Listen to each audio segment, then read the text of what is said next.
अच्छा जी, अब यहाँ पे मैंने आपको कुछ सोर्सेज़ दी हुई हैं, इनको चेक करते हैं। यहाँ पे देने की वजह ये थी कि थोड़ा-सा आप लोगों को भी हैबिट डेवलप हो जाए किसी चीज़ को सर्च करने के लिए और कैसे उसमें से अपने काम की बात निकाली जाती है। देखें ये मैंने I am sorry for all the scrolling. हाँ जी, ये है, ये जो टॉप मोस्ट आपका टेबल है, ये वही है जो मैंने आपके लिए स्लाइड्स में ड्रॉ किया हुआ था। ह्यूमन डेवलपमेंट इंडेक्स के कौन-कौन से इंडिकेटर्स हैं, डायमेंशंस हैं, ये सारे जो हैं दिखाए गए हैं, ठीक है। इसमें आप नीचे आ जाएँ, जो बात मैंने आपको दिखानी थी वो ये वाली है कि ह्यूमन डेवलपमेंट इंडेक्स की कैलकुलेशन किस तरह की जाती है, ठीक। तो आप ये देखें, इसमें मैक्सिमम और मिनिमम वैल्यूज़ जो हैं वो इंडिकेटर्स की सिलेक्ट की जाती हैं। यहाँ पर आपको डायमेंशंस के आगे दिखाया हुआ है मिनिमम और मैक्सिमम वैल्यूज़, उनके साथ जो हैं फिर आपका डायमेंशन इंडेक्स कैलकुलेट होते हैं, ठीक है, जिसका ये फॉर्मूला आपको नज़र आ रहा है। फिर जब हर डायमेंशन का इंडेक्स कैलकुलेट हो जाता है तो फिर ह्यूमन डेवलपमेंट उस इंडेक्स उन तीनों को मिलाकर कैलकुलेट किया जाता है। आप इसी साइट में थोड़ा-सा और स्क्रॉल करें तो ये इन्होंने आपको बांग्लादेश की एग्ज़ाम्पल दी हुई है, जिससे आपको सारी बात बड़ी क्लियर हो जाती है, ठीक है, कि बांग्लादेश का पहले इन्होंने हेल्थ इंडेक्स कैलकुलेट किया है। वहाँ पे उनकी लाइफ एक्सपेक्ट सबसे पहले तो ये जो टेबल की वैल्यूज़ है ना, ये वहाँ से कलेक्ट करके डेवलप की गई हैं। Life expectancy at birth find out की गई है, expected years of schooling, mean years of schooling, gross national income per capita. फिर इनकी मदद से फॉर्मूला में पुट करके हेल्थ इंडेक्स फाइंड किया गया है। फिर आपका expected years of schooling, mean years of schooling, फिर इन दोनों की मदद से आपका ये एजुकेशन का इंडेक्स कैलकुलेट हुआ है।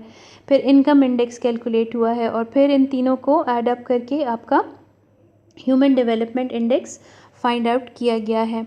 अच्छा, सेकंड साइट जो मैंने आपके लिए देखी है, रखी हुई है, इसमें आपको पाकिस्तान से रिलेटेड इन्फॉर्मेशन मिलेगी। Okay, here we go. ये आपको ह्यूमन डेवलपमेंट इंडिकेटर्स हैं पाकिस्तान से, यूनाइटेड नेशंस की डेवलपमेंट रिपोर्ट है। ये देखें, इस पे इंडेक्स अब शो हो रहा है पाकिस्तान का। HDI इंडेक्स क्या है, 0.560, और ये 2019 की रिपोर्ट है। आई एम सॉरी, हाँ ठीक है, ये मैंने कर लिया है। तो ये देखिए, पूरी रिपोर्ट ओपन हो गई है, इसमें तमाम डिटेल्स मौजूद होंगी। अगर आप इसके कंटेंट्स भी पढ़ लेंगे तो उससे भी आपको आइडिया हो जाएगा। अच्छा, अब इसमें मैं आपको वापस ले जाती हूँ और जो चीज़ मैंने आपको दिखानी थी, it was actually this diagram. ये पाकिस्तान का 1990 से लेकर 2010-20 तक का HDI प्लॉट किया गया है, जो आप देख सकते हो कि आहिस्ता आहिस्ता बढ़ रहा है। So that's a good sign. लेकिन आप साथ ही साथ इसको क्रिटिकली देखें तो बढ़ने की स्पीड बहुत कम है, यानी कि आपकी इस लाइन का स्लोप बहुत ही ज़्यादा है। इट्स अ वेरी फ्लैट है, इसमें शार्प राइज नहीं है। चलें, वो तो एक बात सेट है कि डिसाइडेड है कि आपकी डेवलपमेंट का प्रोग्रेस जो होती है वो स्लो ही होती है, लेकिन फिर भी ये थोड़ा सा क्रिटिकली देखा जाए तो इसकी पेस बहुत कम है और ह्यूमन डेवलपमेंट इससे ज़्यादा बेहतर स्पीड से भी बढ़ सकता है, ठीक। इस तरफ आप देखें तो यही इन्फॉर्मेशन इन्होंने डायग्राम की फॉर्म में दी हुई है। लाइट ब्लू कलर से पाकिस्तान की सिचुएशन ड्रॉ हुई हुई है और डार्क ब्लू साथ कंपैरेटिव एनालिसिस करते हुए वर्ल्ड के फिगर्स आपको दिए गए हैं।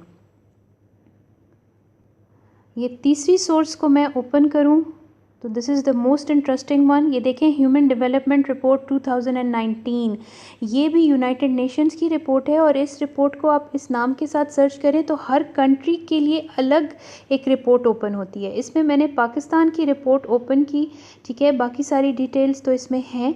ये ह्यूमन डेवलपमेंट इंडेक्स पर भी इसमें पूरी डिटेल्स पाकिस्तान की दी हुई थी कि पाकिस्तान का ह्यूमन डेवलपमेंट इंडेक्स का ट्रेंड है 1990 से लेकर 2018 तक। जो पहले एक साइट मैंने आपको दिखाई उसमें सिर्फ ग्राफ में शो किया गया था, यहाँ पे पूरा वैल्यूज़ के साथ शो किया गया है।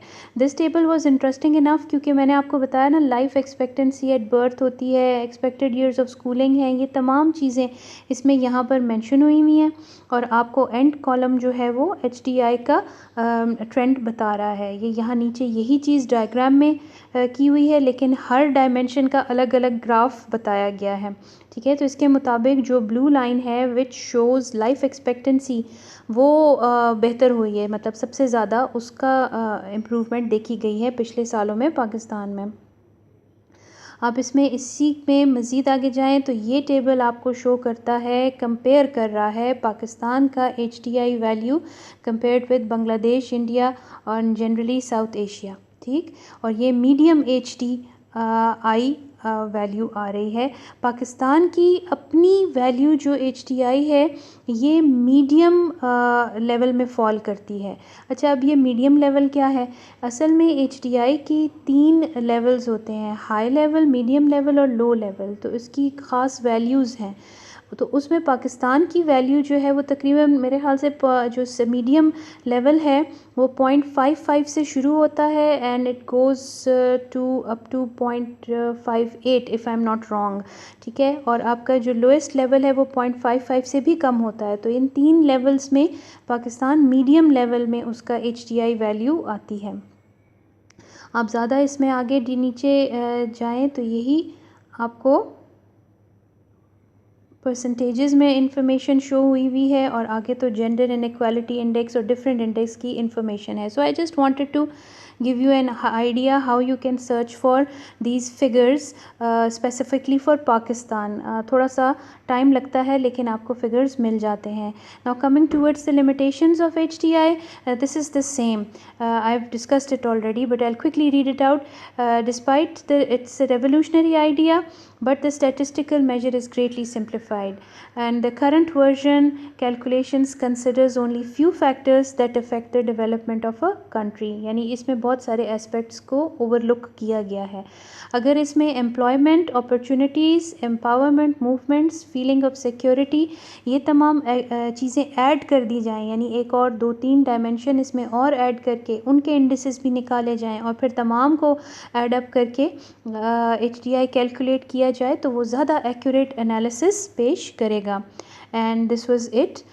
These are the references of all the sources that I have used to make this presentation. I hope you will follow, if not all, at least few of them, and have the experience yourself for searching for the such figures specifically for any country or for cross country analysis के लिए compare करने के लिए, ठीक है। I hope you understood the topic. Thank you so much.